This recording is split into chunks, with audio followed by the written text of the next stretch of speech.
yes, it will have been done. It will have been done. So that was a great show we had Sunday. I am here joined by John Zirkle. He is the executive and artistic director at WMPAC, has been for quite a while now.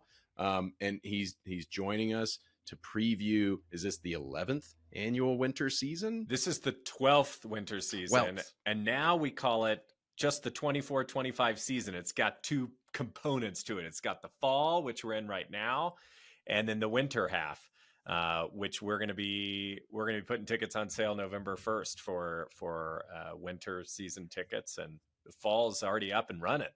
Okay. How exciting. And we have a mix of comedy. I see Tim Meadows behind you. You got some music. You have very artistic athletes and some storytelling. Every year it seems like you keep outdoing yourself. Are you building up steam? How can you sustain this level of greatness and enthusiasm, John? Tell me. I always like that. It's sometimes we'll land some amazing opportunity. We'll have a great show, and then people will say afterwards, "How are you ever going to top that?" And I just, it's I like the challenge. My goal is, of course, like we always want to make it better, but I would say the way we like to think about our programming is we always want to kind of take an unexpected left turn, and then we go up, and then we go over here, and over our now 12-year history, we're just trying to make the most interesting full constellation of stars like we see in the big sky. Do you know what I mean? It's less like mountain climbing and more like stargazing. Which sounds, I mean, it is beautiful. What a wonderful metaphor. But it sounds like it stresses me out thinking about how you put all that together. How do you identify acts and know that they're going to be well received at WMPAC? Well, we have a lot of support. I mean, we're on show number like 328 or something coming up this weekend. So we've been able to observe over the years what types of programs work, which ones are maybe a little, not as interesting for Big Sky and Montana audiences. But in general, I would say people are down for anything. Like what I continue to hear from our audiences, we don't really know what this is, but we know it's going to be great because they've come to trust the WMPAC brand. Like, yeah. When you look at the season, there's some things that people will have heard of, like, the Nutcracker that Montana Ballet's company is going to be bringing in December. People have heard of Tim Meadows from SNL, but they might not know what Batsu is, or who David Kwong is, or Mariachi Herencia. And we love the adventure of kind of introducing new artists, but maybe forms that people might be somewhat familiar with. I think that's kind of what people expect of us year after year, is something surprising. Absolutely. But are you out like pounding the pavement trying to discover these acts? Like, how do you find Batsu? Like, where did that come to your attention? Well, a lot of this is building relationship with people in the industry, right? So we work with a lot of different agencies and managers who, our tastes are kind of aligned. We build relationships with agents over the time. And I've learned a lot about these artists in past seasons when we're kind of, let's just say, out shopping. It's not always, somebody's cousin who knows this other thing. Like there's a big market out there of amazing artists who are touring the world. Every year it continues to get bigger and bigger for me.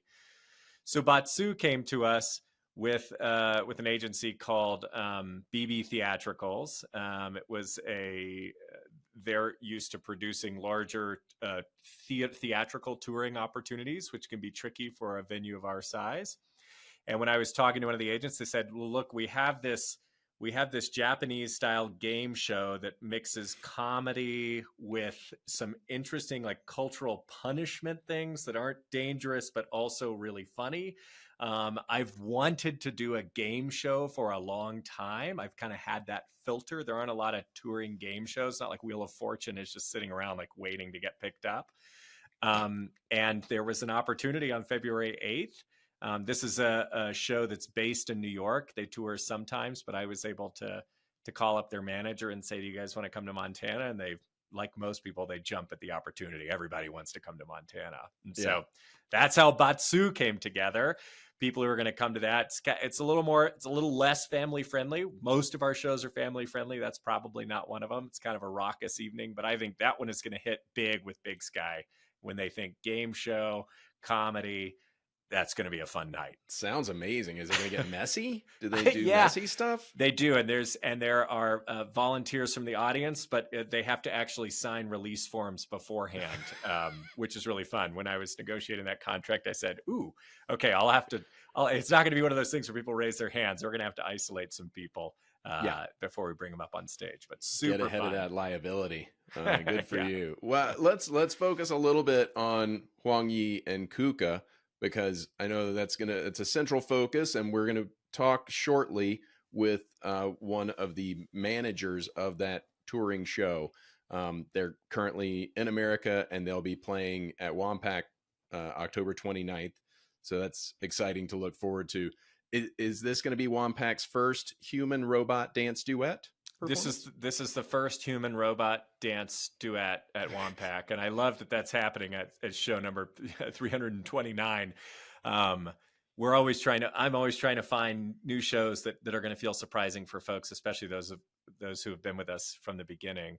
I first heard about Huang Yi and KUKA years ago. You talk about like how these things come together. A lot of times these things take years.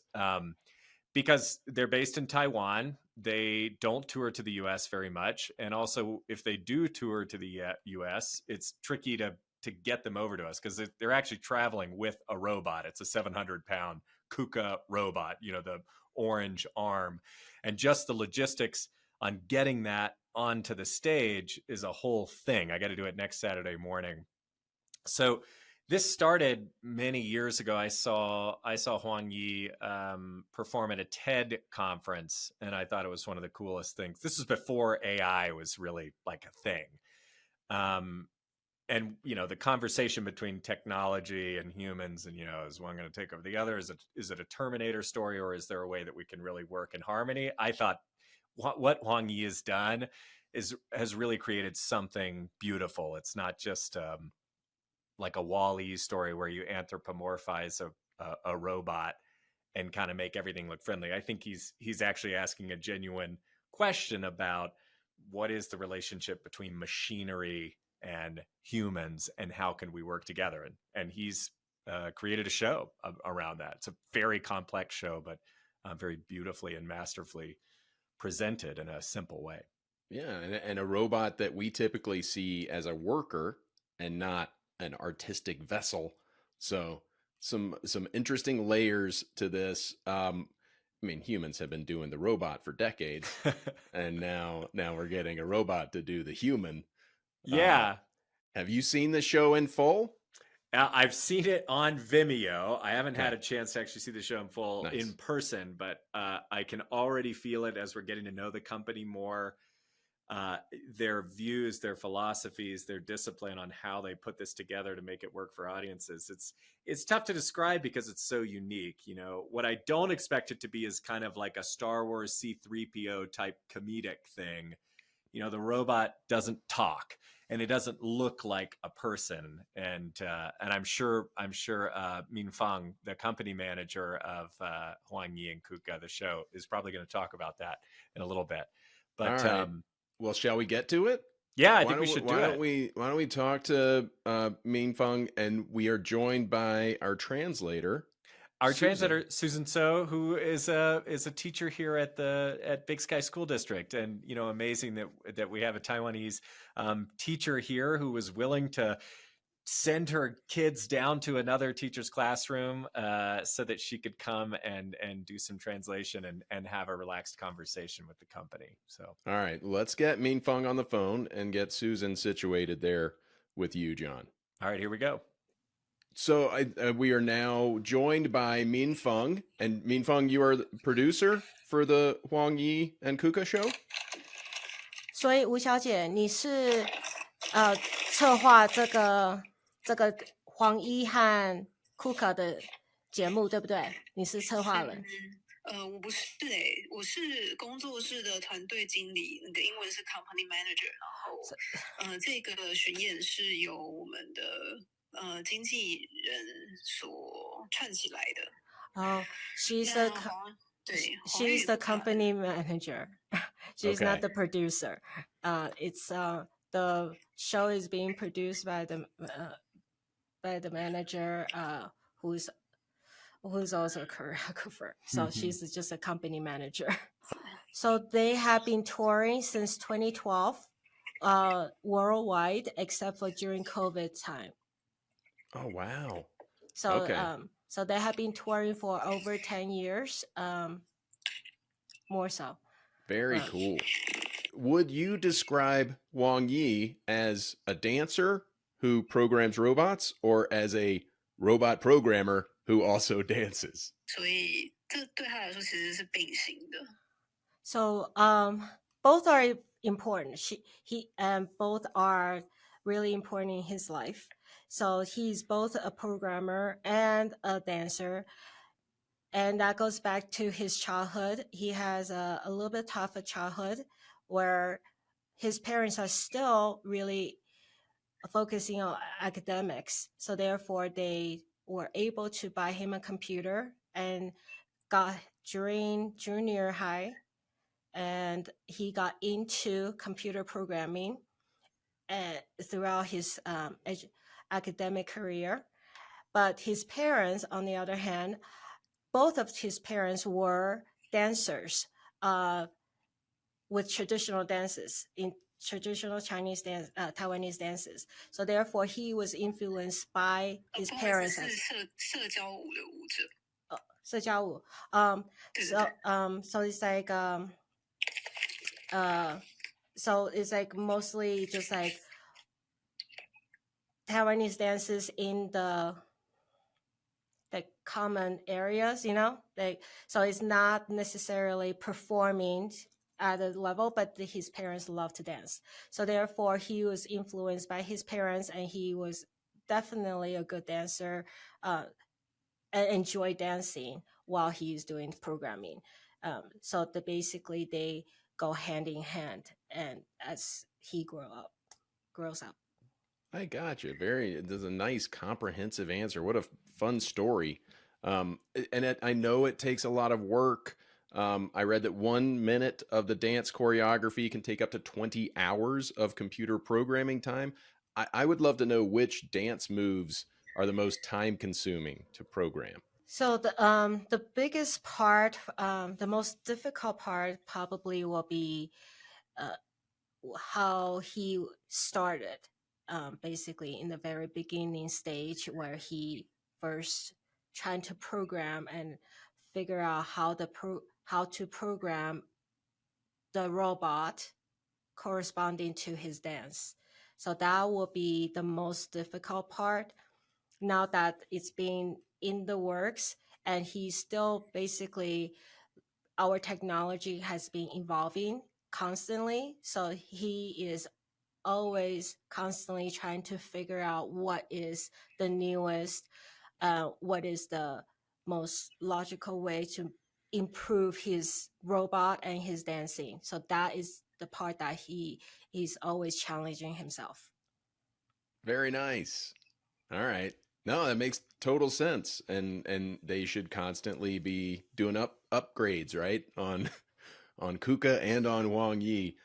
Dancing with a 2-ton robot, though, does seem dangerous to me. Has Huang Yi or any of the other dancers been injured by KUKA? 所以他们想要请问你是说，尽量其实没有很严重的伤害过。So there's not many people got injured because there's insurance on behalf of Huang Yi. And so KUKA was originally coming from a commercial machinery. So basically there is an emergency button and safety button where you can push to basically shut the machine down. So safety is very important to Huang Yi and all the choreographers who are practicing with KUKA. So they they really value that safety part. And when they were talking to KUKA's basically manufacturer, and they introduced this concept of trying to dance with a robot. They basically said that safety is very important, so they basically put all the safety method in place, so ensure everyone is safe. Of course, there's minor injuries here and there, but not to the point that is severe. Yeah. How did they choose that robot? Why not choose a robot that looks more like a person? 那你们是怎么选？可创制性来说，其实工业机器人还是做这个创作最好的选择。So in the very beginning stage, when Huang Yi was looking at partner up with a machine, he has looked into 2 different companies where is basically doing the actual machinery, and one of which was possibly a human form of a machine. However, based on the precision and how to control the machine hand is actually a little bit more better than a human form. Okay. More reliable, it sounds Yeah, it's like. definitely more reliable. More consistent. Interesting. Yes. Thank more you. consistent, more reliable, and safer. Yeah. What 然后它 does 的造型还有动作也是很适合在舞台上演 And 出。and the way that they build the machine, and also the way that it performs, is really, it goes hand in hand with his dancing Okay. on the stage. Does Minfeng think of KUKA as a boy or as a girl when KUKA is dancing with Huang Yi? So 吴小姐，他们想要请问你哦，你觉得性别的，它对我来说就是一个独立的个体，很像一个独立的物种。了解了解。对So to Minfeng, actually doesn't matter. It actually doesn't. She doesn't think it's one way or the other. It's not. It's just one item that's over there. It's not something that, from a viewer point of view, is more of like an art piece that is being transformed, not necessarily categorized male or female. Okay. And it's really being precise to how Huang Yi is basically with his dancing. So it's actually just enjoy the art. KUKA is KUKA. KUKA is just KUKA. What does KUKA do when KUKA is not dancing? Is it boxing up shipments for Amazon? 那请问哦，KUKA 他如果它很像我们的伙伴这样。So his main job, when he's not working, is he's just a companion on the dance floor with Huang Yi and other choreographers. He's not doing Amazon box shipping, and he's definitely just a good companion to all the dancers and all the everyone who's involved. Okay. We're calling him a he, just so we're clear. Thank you very much, Susan, for being here. And please thank Minfeng for joining us as well before we lose her. 吴小姐，对不起哦，因为好，谢谢你，谢谢。Thank you, everyone. Thank you. Thank you so much, John. Minfeng. Bye. Bye-bye. Bye-bye. Again, that was Minfeng. We lost both of them, Susan and Minfeng, but it was outstanding to have them. And before we go, the obligatory dumb marmot game, our DMG, is called Circuit Breaking. We're going to play this with John now. Huang Yi is arguably the world's foremost expert in robots dancing with humans. I'm going to ask you, which human-style dances would the following robots choose? Okay. Start with the world's most famous robot, R2-D2. what style of dance, John, do you believe that R2D2 would specialize in? Oh, I need to like pull this out. Yeah. No list or anything. Okay. No. It's not multiple choice. I feel like Like a- R2D2 has to do the essential robot because it's mostly in the arms, and I feel like it can't really bend, but he could twist around a lot. Yeah, And maybe I don't think I got that right. that's I think fine. You're saying R2D2 is basically inventing his own. But dance R2D2 doesn't actually have arms. I don't know why. I just thought that. R2D2 has arms, but they have rollers on the bottom of them. I think I want to change it. Can R2D2 be the twist, just the classic twist? Because I feel Sure. like that's how he expresses himself most. Is Yeah. kind of twisting back and forth. I think R2D2 can totally pivot and twist. Yeah. All right. And Mhm. you mentioned Wall-E earlier in our interview. What dance do you see Wall-E doing? Maybe Wall-E would do the Dougie. Okay. I feel like that's kind of something that he would be really into when he's trying to impress. What's his girlfriend's name? Eva. How do you not? You got to know that. Yeah, Eva. Eva. Of course, I know, right? I feel like he would bust out the Dougie, and Eva would be really impressed. Like it's throughout the movie, Eva's always kind of wildly impressed by Wall-E and charmed by him, and it would be a surprise. All right. It couldn't go too hard, or else he'd throw a track. But all right. How about Optimus Prime? Oh my gosh, Optimus The Prime. good Okay, Transformer. Optimus Prime would be the actual classic robot because I just feel like he's super expressive. He's massive, and getting him to actually get into a dance. So I feel like I could see that. Yeah. With Optimus Prime, maybe less when he's in his truck form, but some kind of a dance battle with Megatron. Yeah, Like the totally. two of them really getting into it. I wouldn't mind seeing that. I could We'll save imagine that for- Megatron doing a gritty. I know that's not much of a dance, but like Megatron doing the gritty and Optimus Prime in the robot. I think that would be fun. Yeah, I'd we'll like to save see that that. for Transformers 12 coming to theaters near you. Yeah. How about let's go with some Power Rangers? What about a Megazord? Oh my gosh, What do you see a Megazord doing? Megazord could do the worm. What do you think? Ooh. I mean, I'd like to see a robot trying to do the worm. I feel like this could be the place to explore that. I don't know Could why be. I just jumped back to R2D2 trying to do the worm. R2D2 could not do the I worm, don't John. think R2D2 could do the worm, but that might be fun. I hesitate to even call the Megazord a robot because it's all the different Power Rangers like built into parts of the body, right? And they're controlling it.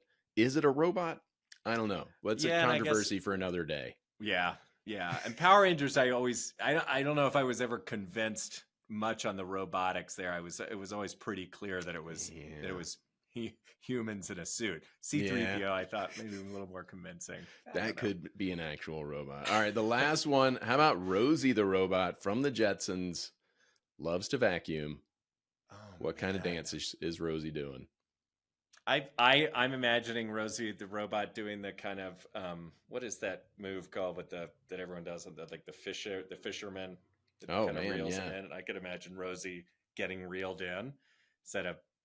That could work? Is that a name? Yeah. I don't know the name of the Fisher. The Fisher move. Robot. Yeah. There it is. We did it. Yeah. Get one of those. Go in. Yeah. All right. Yeah. Thank you very much. That's very helpful. I made notes, fastidious notes. That game was stressful. Like pulling out all these dances. Thank you. That was fun. That pressed me. Thanks for that game. Yeah, now you can play it with Huang Yi. When Huang Yi comes, you can be like, hey, let's play Circuit Breaker, buddy.